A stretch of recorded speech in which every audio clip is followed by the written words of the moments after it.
Hi, Daryl Wittenberg here with Redi2Weld and Industrial Solutions and Innovation. We are really excited today to tell you about our newest iteration of the Redi2Weld system. It's what we call our Redi2Weld-3. This happens to be a combination system, so it has both MIG and TIG capability on it. This system is packed with functionality.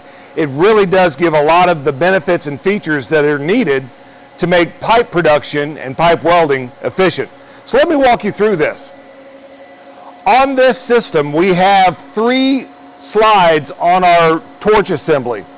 We have an oscillator here that's a pendular oscillator, which allows you to weave the bead similar to a manual weld.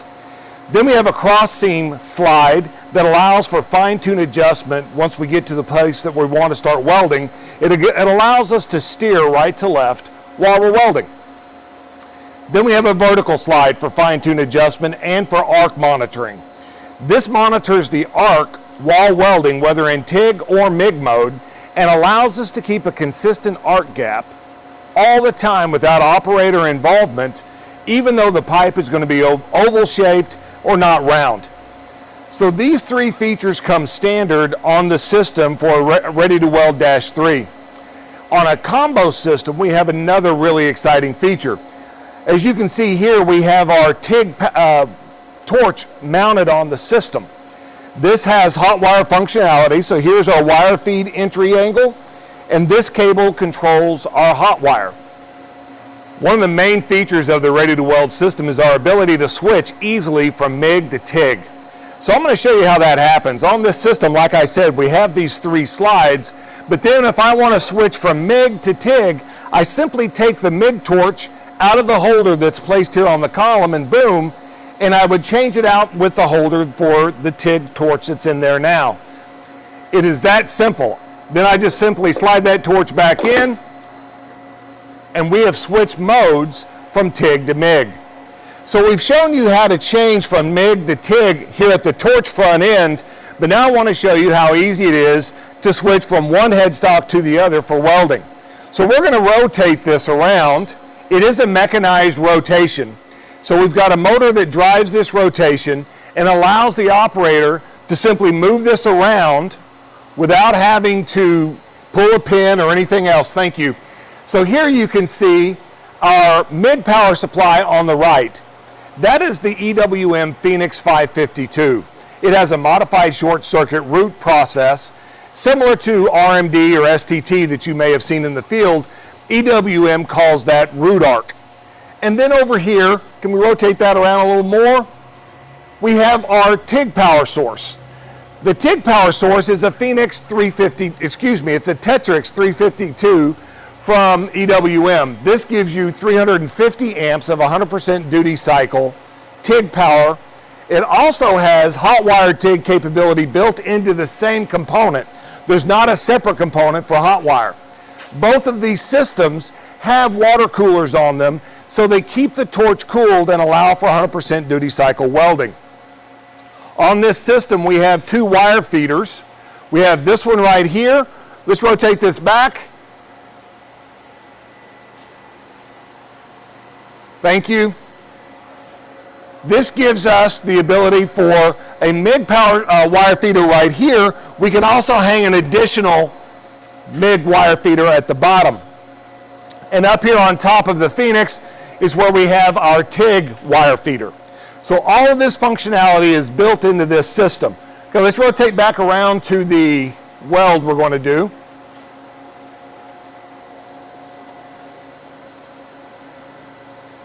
Thank you. So now what we're going to do is we're going to load up and prepare to weld on a 4-inch Schedule 10 stainless steel. This particular joint is an open root joint. We are purging through the headstock, so there is a solenoid on the system that allows you to turn the ID purge on and off. There are also 2 solenoids for the MIG side. So if you wanted to have one gas for your root pass, another gas for your fill and cap, it gives you that functionality. Additionally, when I spoke earlier of having multiple wire feeders, you can add 1 wire feeder for, let's say, hard wire for doing root, and then you could have additional wire feeders on for doing flux core or we give an additional functionality to where you could match this other wire feeder to a manual torch. The manual torch allows you to correct any error that may have happened while welding. Because let's think about it, in the real world, there are going to be times when things just don't go the way we have it planned. By giving you that functionality of putting a MIG wire feeder on with a manual torch, it allows you to correct the problem right here without having to move your component or bring a welder over. We wanted to make sure this system was fully ready for your shop. One other thing I've not covered yet is our vision system. We have the Xyrus vision system on here. Now, when we designed this, we wanted to make sure that the vision system was integral, but not vital. Cameras are mechanisms. They can break, they can get damaged. We did not want you to be shut down if your camera wasn't working. So the welder on this system can weld from over the torch simply using this remote pendant, or they can weld from the console, which we will show you later. If the camera were to go down, that does not shut your operation down, does not hamper your production, you would simply weld from here. So we give you the functionality and the redundancy to make sure that you have the most uptime possible with the Redi2Weld system. So we're getting ready to weld this 4-inch Schedule 10, and then immediately after that, we're going to switch over to a 6-inch Schedule 80 open root for a MIG weld. So let's get ready to weld. Before we get started with the weld, I want to introduce some really key parts to our team here at ISI. We have Ian Thompson over here. He's one of our welding engineers. He helps us with the software and developing the process by which the system interprets all the commands from the operator.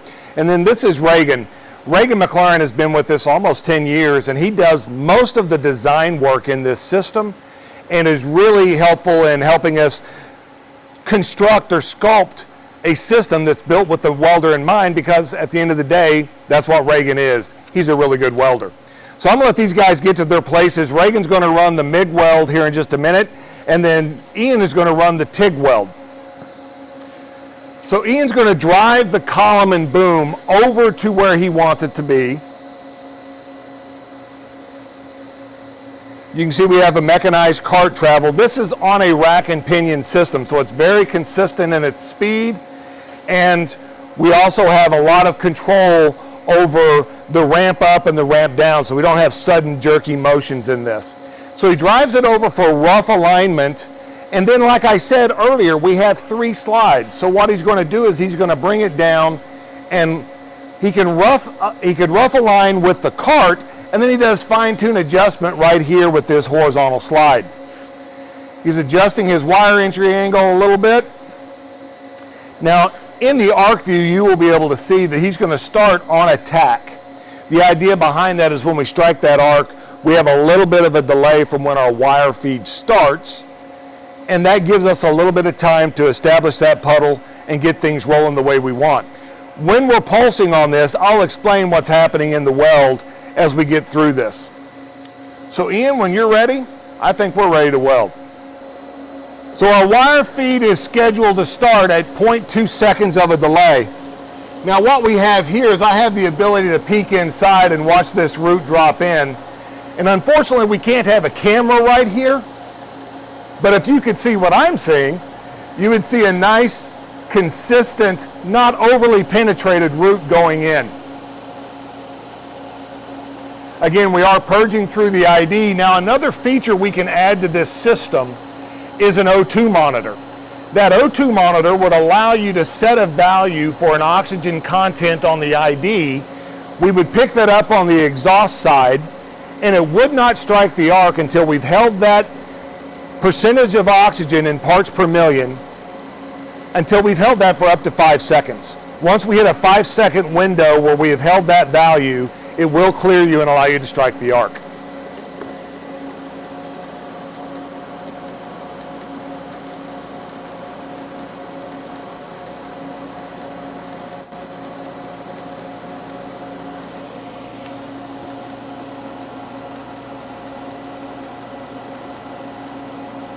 Again, a nice consistent root going in.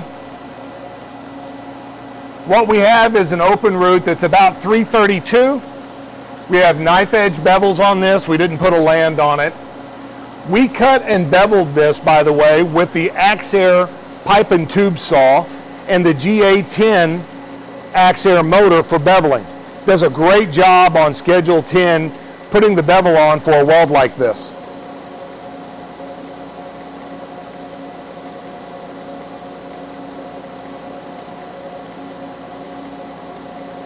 Ian, when you're ready, go ahead and go back to the console and run it from back there.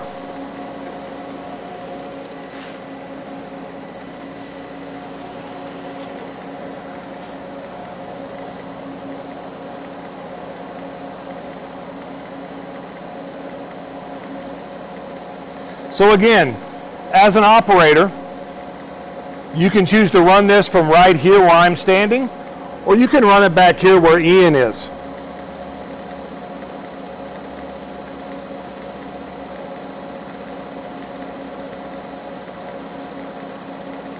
I'm going to step back to where Ian is.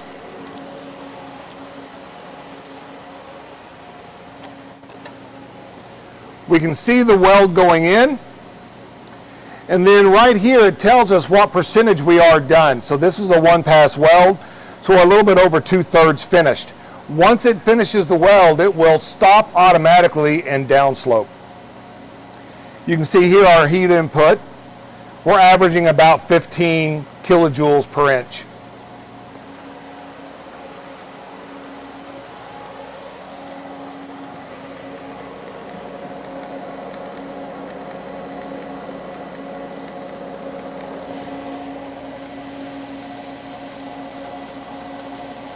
We have a nice white weld on the inside.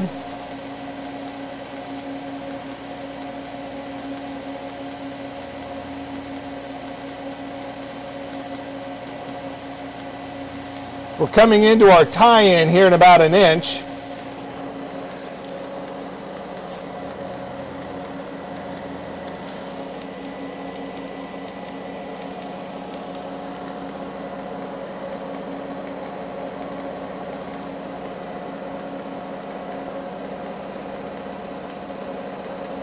So here's our tie-in. That wire will pull back automatically and then it will downslope. Okay, so we finished that weld. Now I'm going to have Ian rotate that around so you can get a look at this. Again, we have reinforcement on the ID, and you can see right here we are actually above flush on the OD in one pass. So that gives us the full functionality of being able to do Schedule 10 welds, open root, in one pass. Again, that weld took about 3.5 minutes, so it's very fast on the rotation speed, and the productivity of this compared to manual welding is substantially improved. So now we're going to swap out and we're going to get ready to do a MIG weld. We're going to be doing a 6-inch Schedule 80 MIG weld. We're back over at the operator console, and now Ian's going to change the system from a TIG weld to a MIG weld.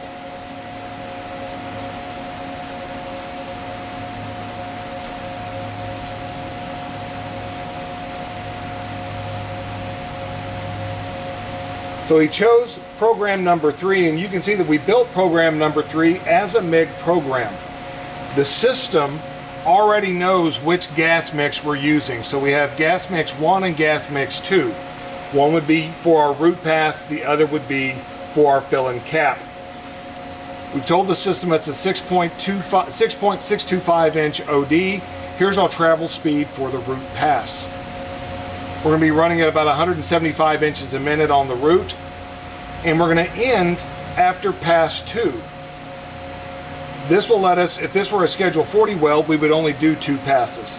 We will actually run a fill pass, and then we will run a split bead cap for this one. So it's actually a more than 2-pass weld on the 6-inch Schedule 80. You can see here also that we have our primary amps at 100 amps. That is how we monitor that arc gap.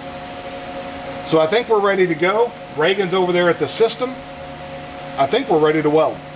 Okay, so we have now switched over to our MIG setup. We walked you through how to change the torches, and we walked you through how to change the operator console to be in the right program. So Reagan's actually going to run this from the operator console We will run from start to finish here without him actually having to stand over the arc. So Reagan, when you're ready, I think we're ready to weld.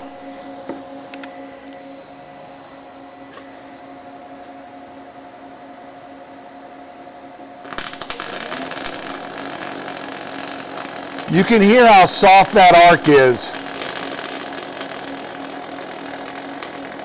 Again, this is the EWM Phoenix with root arc technology. We don't have to have a separate cable to get our sense lead. We get all of that through the ground.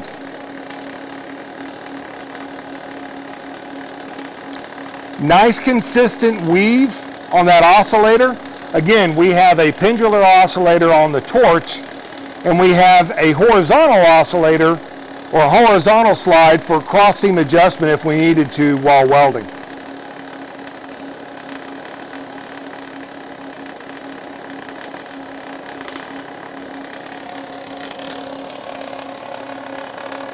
On the ID, we're getting a nice, consistent, again, not overly penetrated root.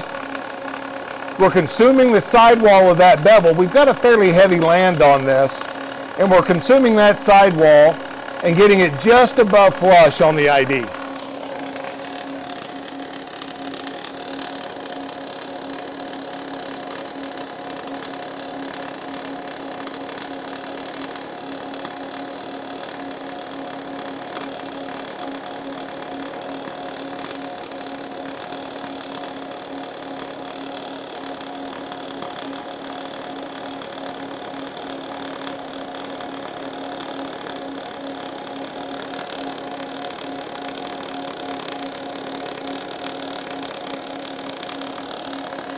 Again, to reiterate, we do have gas mixing capability on this, or not gas mixing, but we have solenoids for multiple gases on this system. So on this route, we're running 75-25, but when we go into our fill and cap modes, we're actually going to be running 90-10 so that we can get into a pulse spray mode.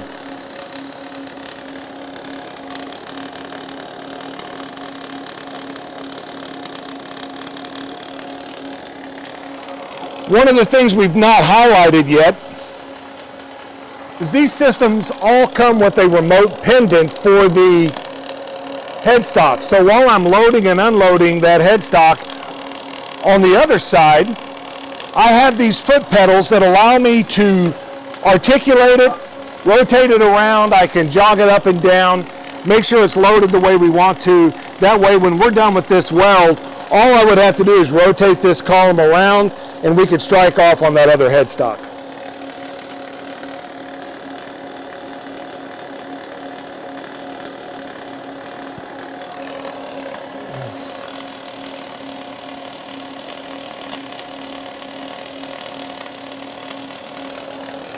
On this weld, we happen to be running 035 wire.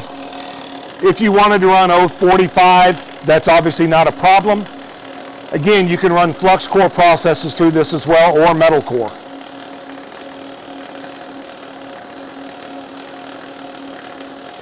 I'm going to step back around here to the operator console.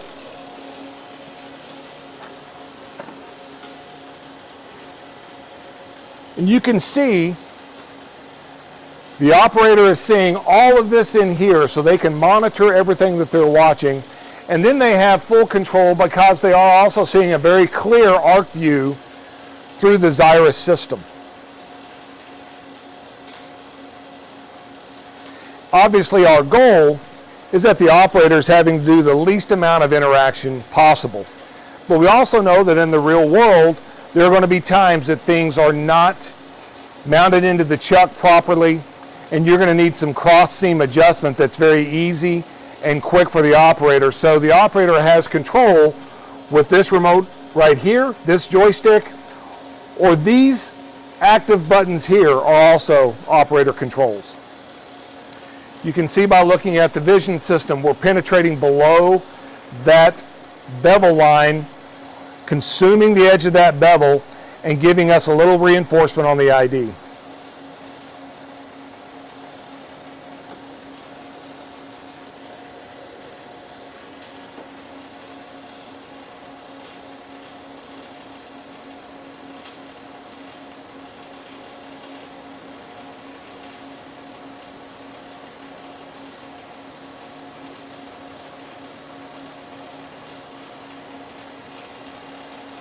coming into that tack. You can see that we've thinned that tack down.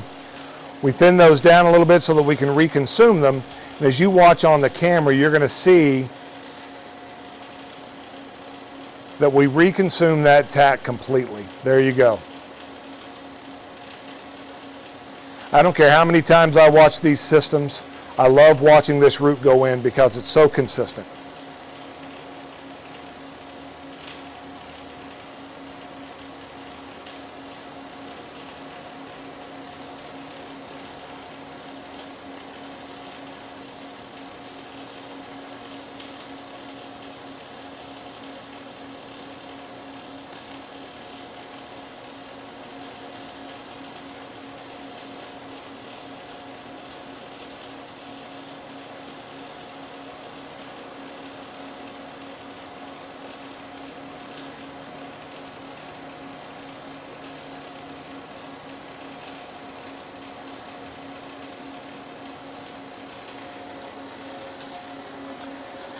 Coming back around here,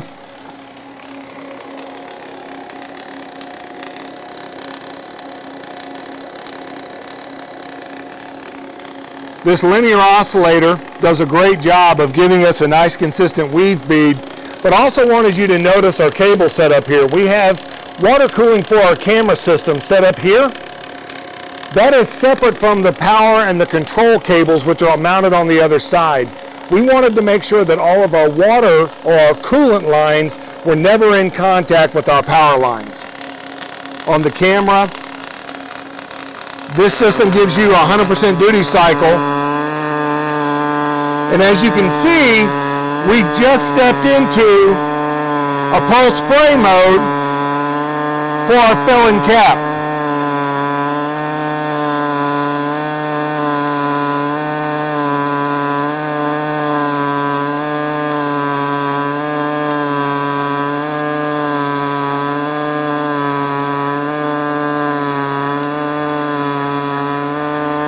So that switch gases automatically. We're now running 90-10. Let's step back there and see what kind of wire input or what kind of parameters we're running for this.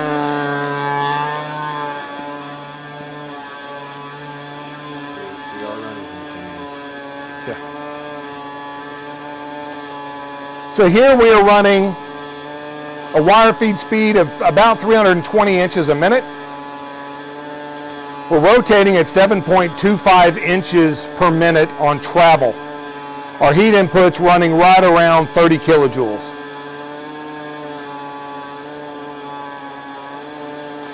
Our arc current is running about 140, 145 amps, and we're running at about 23.5 volts.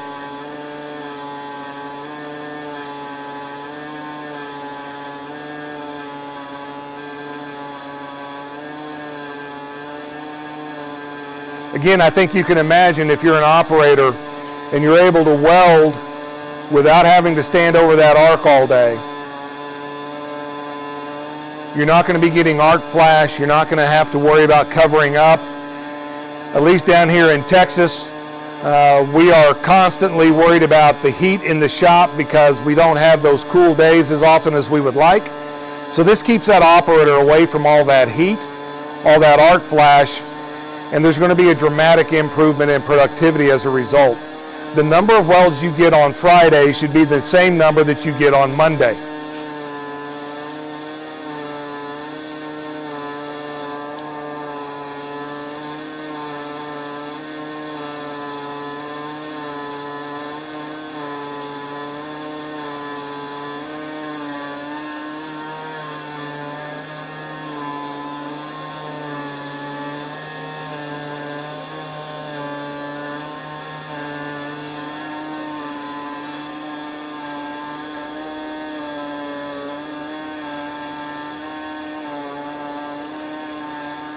So we're tying into our first fill pass. You'll see the system jog over.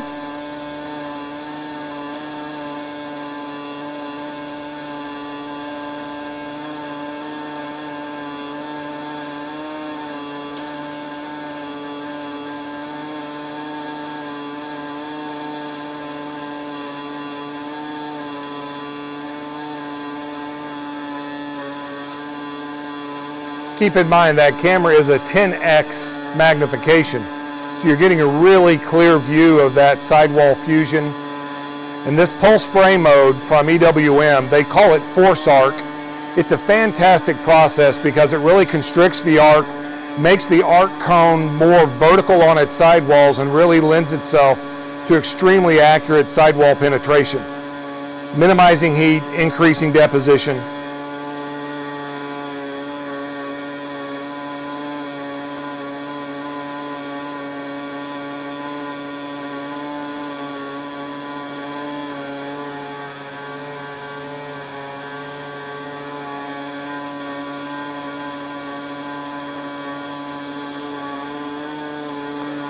I'm going to step back around here to the other side because we're going to have our tie-in in just a moment.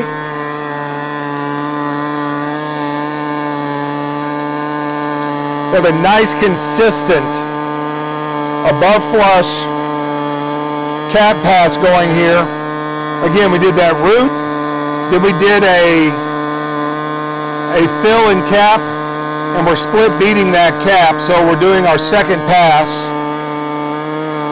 Now we do have clients who want to run a single bead cap, and that's obviously not a problem.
System automatically shuts down.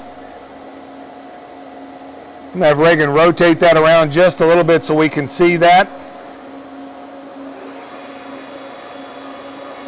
There we go, Reagan, that's good. You can see a nice consistent cap pass there. So in this video, we've shown you the ability of the Redi2Weld system to move from a TIG weld to a MIG weld very easily, very quickly. We've shown you the track motion, fully mechanized. We have rotation that's fully mechanized. Column up and down, again, fully mechanized. And then our column in and out is fully mechanized as well. We have full function TIG and MIG modes, and our TIG gives you the functionality of hot wire TIG as well. This is the most complete pipe spool welding system on the market today. Really appreciate your time in giving us the opportunity to show you the Redi2Weld-3 Combo System. Please reach out to us and let us know how we can help you attain your goals and help get you ready to weld.